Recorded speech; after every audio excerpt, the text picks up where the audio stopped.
Aure zan kana. Aure kuma? Kuma ba wata bane zan aura. Sai Rahama mai aikin gidan.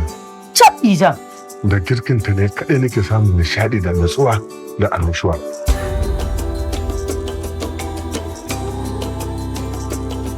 Dan da yau Allah ya tona miki asiri. Ashe dama asiri kike zuba Alhaji a cikin girki shi yasa kika mallake shi? Wallahi tallahi babu abin da nake zubawa Alhaji a cikin abinci.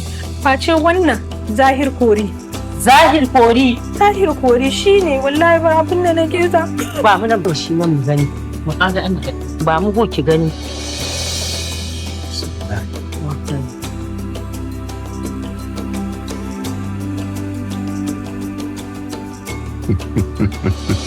To, yanzu dai ta faru ta ƙare domin mun gano sirrin da Rahama take amfani da shi wajen sace zuciyarka. Sirrin shine Zahir Spices Kori. Daman wannan shi ne sirrin da nake ji nake cewa zan aure Rahama. Amma tun da kun gano sirrin na fasa aurata.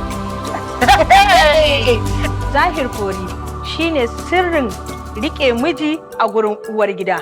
Zahir Spices Kori yana da matukar auki domin samar da mazubi mai dauke da 5 gram zaka iya girki biyu da guda ɗaya. A ina ake samun sa? A dukkanin shagunanmu da ke cikin garin Kano ko kuma gurin manyan dilolinmu da ke Kwangiri a kasuwar Singa. Zahir Spices Kori and Time shi ke da ɗanɗano mafi daɗi a kowane girki. Zahir Spices Kori shi ne zahiri.